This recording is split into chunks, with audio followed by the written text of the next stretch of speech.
The stadium in Saint-Étienne burned with the heat of history. On June 30, 1998, England faced Argentina in a round of 16 clash that carried not only the weight of World Cup dreams but also decades of rivalry and political undertones. The air was electric, every whistle from the referee echoing like a gunshot in the hearts of fans. David Beckham, only 23 years old, walked onto the pitch with his hair slicked back, a boyish grin masking the nerves that rattled inside him. For him, this was a chance to shine on the grandest stage of all, to prove he was more than just a handsome midfielder with a golden right foot. But destiny, cruel and merciless, had already laid a trap for him. The game was fierce, played with a pace that bordered on reckless. Michael Owen's dazzling run and goal had lit up the night, reminding the world of England's youthful firepower. But Argentina, led by players hardened by both European leagues and South American grit, refused to bow. Diego Simeone, their combative captain, roamed the midfield like a wolf, his every gesture calculated, his every collision purposeful. He had identified Beckham, the young, proud, emotional Englishman, as the perfect target to rattle. Each time Beckham touched the ball, Simeone was near, whispering, shoving, pressing down like a storm cloud. The pivotal moment came in the second half. Beckham was fouled, bundled to the ground by Simeone. As he lay there, adrenaline and frustration mixed in his veins. Simeone lingered above him, a smirk painted across his face, daring the boy to react. And Beckham, in a moment that would etch itself forever into his soul, flicked out his leg, a petulant kick, more of a reflex than a blow. Simeone collapsed as if struck by lightning, rolling on the grass, clutching his body in exaggerated agony. The referee, without hesitation, pulled out the red card. Beckham's face froze. He raised his hands in disbelief, his eyes wide, pleading, but the decision was final. In an instant, he went from hero to villain, from rising star to condemned man. England fought bravely with 10 men, dragging the match into penalties, but their fate was sealed. Argentina advanced, and Beckham walked off the pitch with the heavy silence of betrayal ringing in his ears. Cameras zoomed on him, capturing the devastation in his eyes. Back in England, televisions flickered with anger, newspapers began sharpening their knives, and a nation found its scapegoat. The days that followed were darker than any night Beckham had ever known. Back home, tabloids ran merciless headlines, 10 heroes, 1 stupid boy. Cartoons mocked him, radio hosts spat venom, and pubs across the country cursed his name. Outside his home, effigies of Beckham were strung up and burned, the face of the young midfielder turned into a dartboard for public hatred. Letters arrived by the hundreds, not of support but of vitriol. Some were threats against his life, others aimed at his family. Victoria, his partner, tried to shield him, but even she couldn't hold back the tidal wave of abuse. Beckham's parents received calls in the night, strangers shouting insults, blaming them for raising the man who had betrayed England. In private, David sat alone, rewatching the footage of that fatal kick. He replayed it again and again as if searching for a different outcome, a hidden angle that might absolve him. But each time, the truth hit harder. He had reacted, however lightly, and the referee had punished him. He blamed himself, but he also felt the gnawing sting of injustice. Simeone's theatrics had painted him as the villain, and the world had believed it. The worst part was not the card itself, it was the silence that followed. Teammates offered kind words, but the headlines drowned them out. The coach defended him, but few listened. Beckham felt abandoned, as if an entire nation had cast him into the flames. Nights became sleepless marathons of regret. He would lie awake, staring at the ceiling, replaying not only the kick but the moments before it. Simeone's eyes, sharp and mocking, haunted him. He heard the jeers of the crowd, the chants that followed him even after the World Cup ended. At Manchester United, when the new season began, every away match became a trial. Rival fans waved red cards in the stands, shouting insults, singing songs that mocked him. It was relentless. And yet, Beckham endured it with a kind of quiet defiance. On the pitch, he delivered inch-perfect crosses, bent free kicks into the top corner, and worked harder than ever to prove that one mistake would not define him. But the wound was deep. He carried it like a scar invisible to the eye. Even as he lifted trophies with Manchester United, even as he became a global icon, the whispers never fully died. To many, he was still the boy who cost England the World Cup in '98. That tag followed him across borders, into interviews, into conversations that should have been about his brilliance. He smiled, he nodded, but inside he carried a storm of pain. There was one particular night, a year after the incident, that crystallized his torment. Beckham walked into a restaurant in London with Victoria, hoping for a quiet evening. But as he entered, a man at the bar shouted, "Careful, don't let him near the wine bottles, he might kick them over like Simeone." Laughter erupted. Beckham froze, his hands tightening into fists, but he said nothing. Victoria squeezed his hand, whispering for him to ignore it. He sat down, ate in silence, but inside he felt humiliated, reduced to a caricature of failure. That night, he wept alone, the weight of ridicule crushing him. Yet Beckham was not a man to crumble forever. He turned his shame into fuel, training harder, pushing himself beyond exhaustion. He knew he could not erase the past, but he could write a new story. Sir Alex Ferguson, his manager, believed in him, telling him that time and performance would heal all wounds. Still, in the quiet corners of Beckham's heart, the memory of Saint Etienne lingered like a ghost that refused to be exorcised. It was not merely a professional wound, it was personal, existential. It challenged his identity, his pride, his sense of belonging. Years passed, but the ghost remained. Each World Cup that followed was a reminder, each mention of Argentina a trigger. Beckham could not escape it. Children who wore his jersey cheered him for his free kicks, but older fans whispered about '98. He smiled for the cameras, became a fashion icon, a global ambassador, but when he was alone, he sometimes wondered if he would ever be free of that night. The stain of 1998 was not just on the pitch, it was on his soul. A moment's lapse had turned into a lifetime sentence. And though Beckham carried himself with grace, though he rebuilt his reputation brick by brick, there was always a part of him that longed for something beyond trophies and fame. He longed for closure, for truth, for the moment when the world would see not the villain but the young man who had been trapped in the cruel theater of football. Until then, the wound remained open, waiting for the day when fate would give him the chance to rewrite the ending. And somewhere far away, Diego Simeone lived with his own truth. The knowledge that he had played a role in another man's suffering, that his act of gamesmanship had cast a shadow over a rival's life. But that reckoning was still to come. For now, Beckham carried the burden alone, a red card etched forever into the narrative of his youth. The years rolled on like relentless waves, carrying David Beckham further and further from that night in Saint Etienne, yet somehow never far enough. The red card had become part of him, a phantom stitched into the fabric of his career.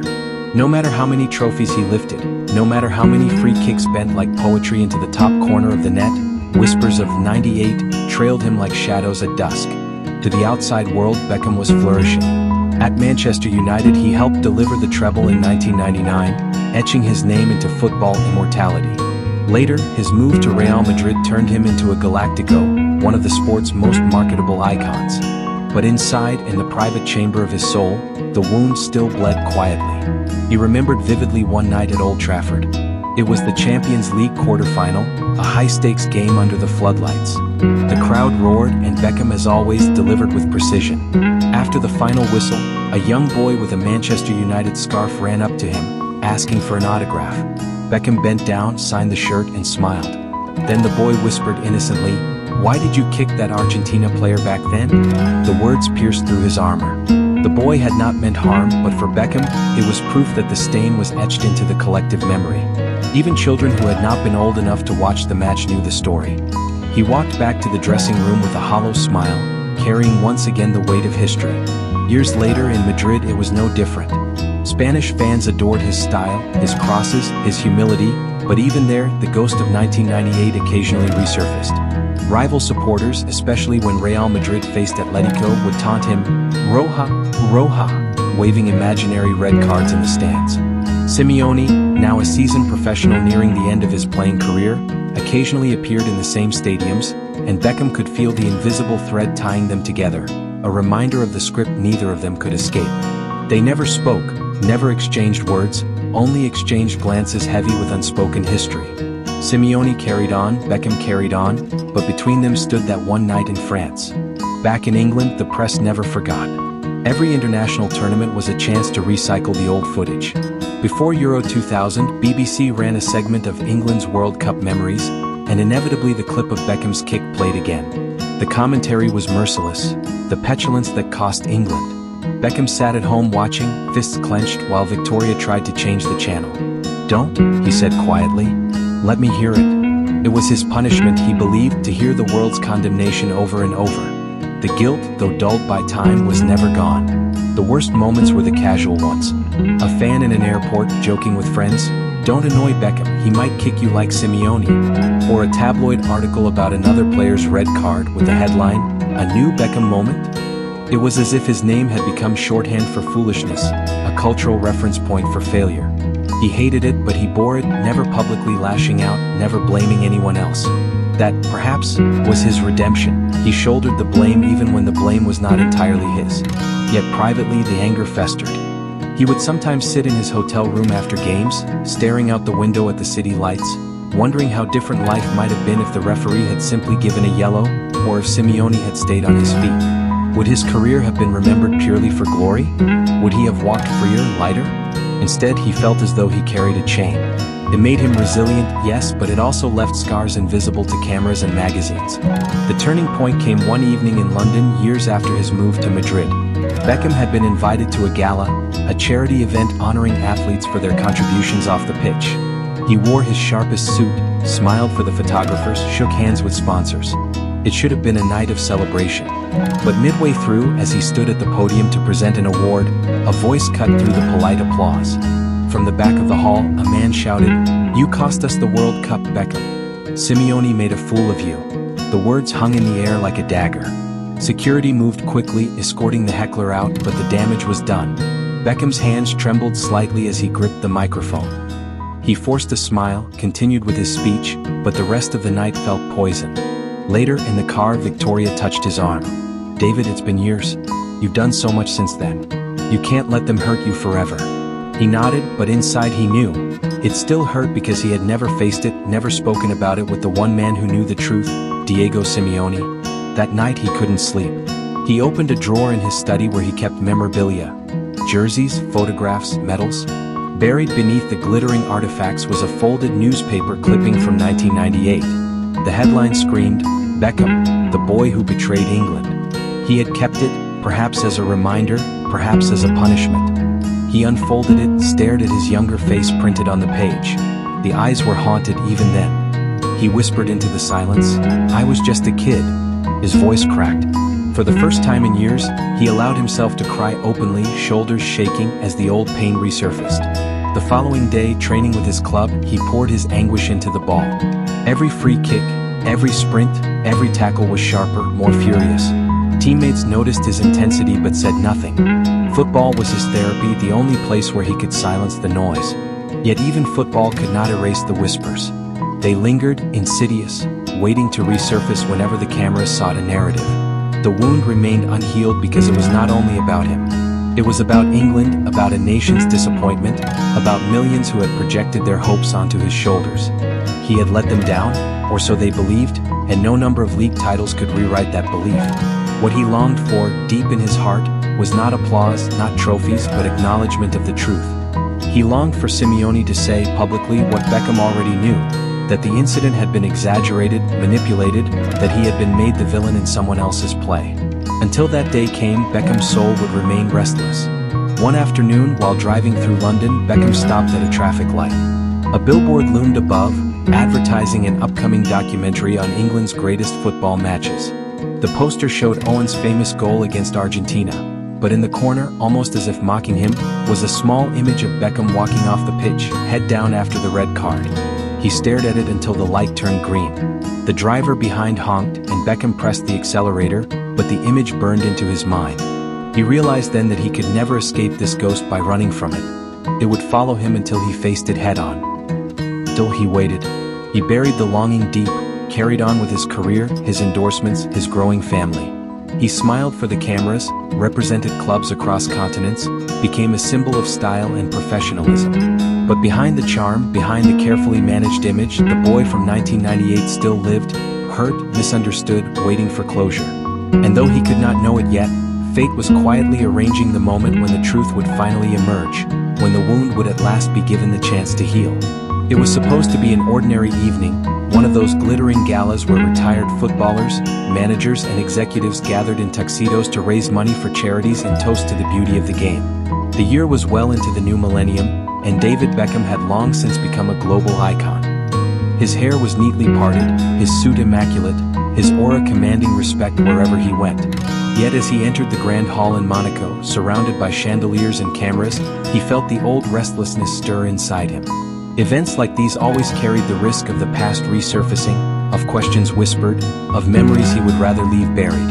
The evening began like countless others. A red carpet lined with flashing bulbs, interviews in which Beckham was asked about his work with UNICEF, his recent ventures in America, and his continuing influence on the sport. He answered gracefully, with the practiced charm of a man used to public scrutiny. But as he took his seat near the front of the hall, his heart quickened. He had seen a name on the program booklet, a name that carried with it 20 years of unspoken history, Diego Simeone. Now retired as a player and stepping into his role as a coach, Simeone had been invited to speak about leadership and resilience. Beckham had not expected him here. Their eyes met briefly across the room, and for a second, the years melted away. Beckham saw again the smirk, the fall, the red card. He swallowed hard, adjusted his tie, and told himself to remain calm. The speeches went on, applause echoing in the hall. When Simeone's turn came, he walked onto the stage with the same intensity that had defined his playing days. His hair was shorter, streaked with gray, but his presence was undeniable. The audience fell silent. Simeone spoke first of football as a school of life, of tactics, discipline, and passion. But then, unexpectedly, his voice softened, and he shifted his gaze across the hall. His eyes found Beckham's, and he held them there. The crowd seemed to sense something was about to unfold. "There is a moment," Simeone began, his accent thick but his words clear, "that has followed me throughout my career. A moment not of glory but of regret. Many of you remember the World Cup of 1998. England versus Argentina. A fierce battle. And one young Englishman, full of talent and courage, was sent off with a red card. Murmurs rippled through the audience. Cameras turned toward Beckham, who sat frozen in his chair. Simeone took a deep breath. That young man was David Beckham. And I was the one who made sure he was punished. He touched me lightly, and I fell as if struck by thunder. I exaggerated. I deceived the referee. And the world believed the lie. David carried the blame. He was vilified. His family suffered. And all the while, I knew the truth. The room was silent. Forks paused over half-eaten plates, glasses hovered in midair. Beckham's heart pounded in his chest, a mixture of disbelief and release. For 2 decades he had dreamed of hearing those words, but he had never truly believed they would come. Simeone continued, his voice heavy with emotion. For years I justified it to myself. It was strategy, part of the game, a way to win. But as I grew older, I realized that victory bought at the cost of another man's dignity is no true victory at all. Tonight, in front of all of you, I want to say publicly, David, I am sorry. Gasps filled the hall. Cameras swung to Beckham, whose eyes were glistening. He rose slowly, almost unconsciously, as if pulled by gravity toward the stage. The applause began softly, then swelled, filling the grand hall with a thunderous ovation. Beckham walked toward Simeone, each step echoing louder than the last. When he reached the stage, he did not hesitate. He extended his hand, and Simeone took it. Then, to the astonishment of the audience, Beckham pulled him into an embrace. For a moment, time stopped. 2 men who had been cast as adversaries by history now stood united, their reconciliation unfolding before a stunned world. Beckham's voice, when he finally spoke, was thick with emotion. I carried that night with me for so long, he said softly into the microphone. I carried the blame, the shame, the anger. But hearing you now, I feel something I never thought I would feel. Peace. Thank you, Diego. The ovation grew louder, people rising to their feet. Some were clapping, others wiping tears from their eyes. Reporters scribbled furiously, broadcasters whispered into microphones, knowing they were witnessing a moment that transcended sport. Beckham and Simeone remained side by side on stage, overwhelmed by the magnitude of what had just happened. After the ceremony, in the quieter corridors of the venue, they finally spoke privately. Simeone's face, once hard and unyielding, now looked weary but sincere. David, he said, I should have told the truth long ago, but I was a coward. I wanted to win at any cost. Beckham shook his head gently. We were young. We both made mistakes. What matters now is that we're here. We can't change the past, but maybe we can change what people take from it. They sat together for hours, long after the event had ended, sharing stories not just of 1998 but of their careers, their families, their journeys. Beckham realized that Simeone, too, had been a prisoner of that night, trapped not by blame but by guilt. The difference was that Beckham had been publicly crucified, while Simeone had borne his burden in silence. Now at last both were free. The news spread like wildfire.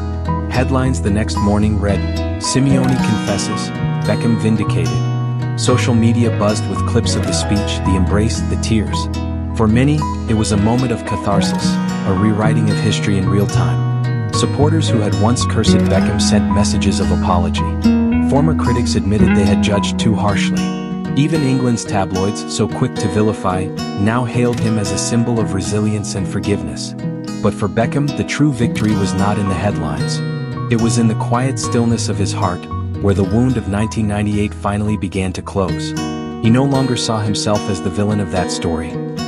He saw himself as a survivor, as a man who had endured the worst of humanity's scorn and emerged stronger, wiser, and, at long last, vindicated. As he left Monaco, walking hand in hand with Victoria, Beckham looked out over the Mediterranean night. For the first time in decades, he felt light. He whispered to himself, almost in disbelief, "It's over." The days following Simeone's confession and the embrace that captured the world's imagination were unlike anything Beckham had ever experienced. Headlines weren't mocking him anymore. They weren't using his name as shorthand for petulance or failure. Instead, newspapers across England and across the globe ran images of the two men side by side, smiling through tears, their arms around each other. Words like closure, forgiveness, and healing dominated front pages. Social media exploded with support, fans posting comments such as, "Finally, justice for Beckham, and this is what football is supposed to be about." Beckham was stunned by the outpouring. He had grown used to being praised for his fashion, his brand, his free kicks, but this felt different. This was about his soul. For the first time since 1998, he felt unshackled, no longer defined by that single moment of weakness. And yet, he didn't want the story to end there. Something stirred in him, a conviction that this reconciliation wasn't just about two men, it was about what football could teach the world. He called Simeone 2 days after Monaco. "Diego," Beckham said, his voice steady, "we have to do something with this. We can't let it just be a nice headline. Let's turn it into something bigger." Simeone, sitting in his modest office in Madrid, nodded slowly. "I've been thinking the same. We can't change the past, but maybe we can use it to change how young players see the game, how they see each other." In that moment, an idea was born. Within months, Beckham and Simeone launched a joint initiative, Fair Play Beyond Rivalry. It was a campaign designed to travel to schools, academies, and communities around the world, teaching lessons not only about football but about forgiveness, integrity, and resilience. The campaign was backed by FIFA, UEFA, and several NGOs. The sight of Beckham and Simeone standing together, united after 2 decades of silence, was too powerful to ignore. Sponsors lined up. Media outlets clamored to cover it. But for Beckham and Simeone, it was never about the spotlight. It was about the message. Their first stop was a school in Buenos Aires. The hall was packed with children wearing oversized jerseys, eyes wide with anticipation. Beckham, speaking softly but firmly, told them, "When I was young, I made a mistake. But what hurt me the most was not the mistake itself. It was how people treated me afterward. What I want you to understand is this. No matter how much the world points fingers, you are more than your worst moment." Simeone then stepped forward, his voice gravelly with sincerity, "And sometimes, you might be tempted to take advantage of someone's mistake like I did. But in the end, it doesn't make you stronger, it leaves you empty. Respect your opponent because without them, the game doesn't exist." The children listened, captivated. When Beckham and Simeone hugged at the end of the talk, the applause was deafening. The campaign moved across continents. London, Madrid, Los Angeles, Johannesburg, Tokyo. In each city, they spoke not only to children but to parents, teachers, and coaches. They told their story with brutal honesty, the shame, the guilt, the years of silence, and finally the liberation of truth. Each time, Beckham felt the old wound healing a little more, the scar transforming into something beautiful. Simeone, too, felt lighter, as though confessing had not only freed Beckham but freed himself from decades of quiet remorse. There was one event in particular that crystallized the campaign's impact. In Lagos, Nigeria, they visited a football academy where young boys trained barefoot on dusty pitches. After the session, one boy raised his hand and asked, "Mr. Beckham, Mr. Simeone, does forgiving mean forgetting?" The room fell silent. Beckham knelt beside the boy, looking him in the eye. "No," he said gently, "forgiving doesn't mean forgetting. I will never forget what happened in 1998. But forgiveness means it no longer controls me. It means I can move forward without anger." Simeone added, "And forgiving doesn't mean you are weak. It means you are strong enough to choose peace over revenge." The boy nodded slowly, a smile breaking across his face. For Beckham, that moment alone made the entire journey worth it. As months turned into a year, the campaign gathered momentum. Documentaries were filmed, books were written, and even politicians cited Beckham and Simeone as examples of reconciliation in a divided world. It became bigger than football. It became a parable about humanity itself. The red card that had once haunted Beckham was now a teaching tool, a symbol of growth. Where once it had been a stain, it was now a badge of resilience, of how pain could be transformed into something that inspired millions. At a final event in London, Beckham stood on stage with Simeone before an audience of thousands. He looked out at the sea of faces, children, journalists, former critics, even some of the men who had written the cruelest headlines in 1998. He took a deep breath. "I used to think that night in St. Etienne ruined me," he said. "I thought it was the worst thing that could ever happen. But now I see that it shaped me. It taught me about forgiveness, about strength, about who I am when the world turns against me. Tonight, I don't see a red card anymore. I see a lesson. I see a gift." Simeone placed a hand on Beckham's shoulder and said simply, "And I see a friend." The crowd erupted, many standing to applaud, others wiping away tears. Cameras captured the embrace, but Beckham wasn't thinking of headlines anymore. He was thinking of peace. He was thinking of the boy he had been in 1998 and how proud that boy would be to see the man he had become. He was thinking of his children, who would grow up knowing their father was not defined by one mistake but by the courage to rise above it. And he was thinking of Simeone, not as the enemy who had once mocked him on the grass, but as the ally who had helped him turn pain into purpose. That night, as Beckham left the hall with Victoria by his side, he felt a profound calm.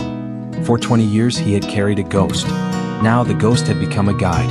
The red card of 1998, once a symbol of shame, was now a symbol of redemption. His legacy was not the stain, it was the transformation. And as he looked up at the London sky, glittering with stars, he whispered words that seemed to close the circle at last. It was never the end. It was the beginning.